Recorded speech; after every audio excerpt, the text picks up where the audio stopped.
欢迎来到妮娜音乐日记，和妮娜一起开启快乐的钢琴旅行吧。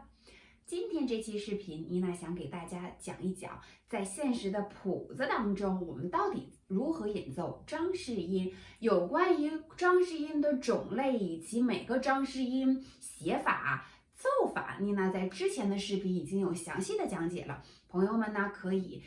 去之前的视频去看一看。那么今天妮娜来以 C 大调奏鸣曲，海顿的 C 大调奏鸣曲为例，给大家说一说，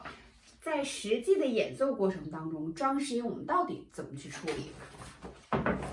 最重要的一个就是装饰音，实际上前边的那个小装饰音，它并不占到后边那个音符的时值，也就是说，它只是装饰性略过的这个音符。但是我们在弹奏的过程当中，一定要注意，千万要让别人听得见我们的装饰音。很多同学在练习的过程当中，往往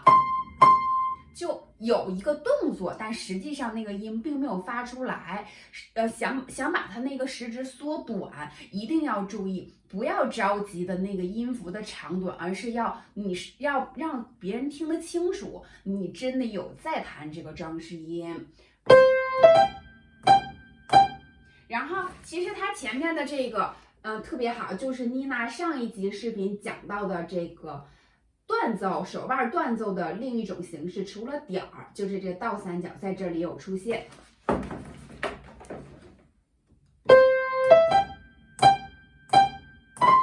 一定记得，所以我们在唱的时候也是西哆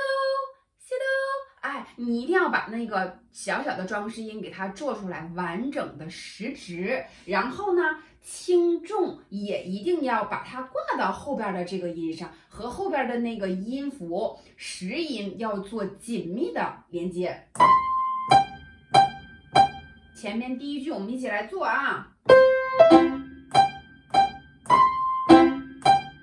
是这样的部分。所以在下面的练习的时候，我们同学可以先慢练，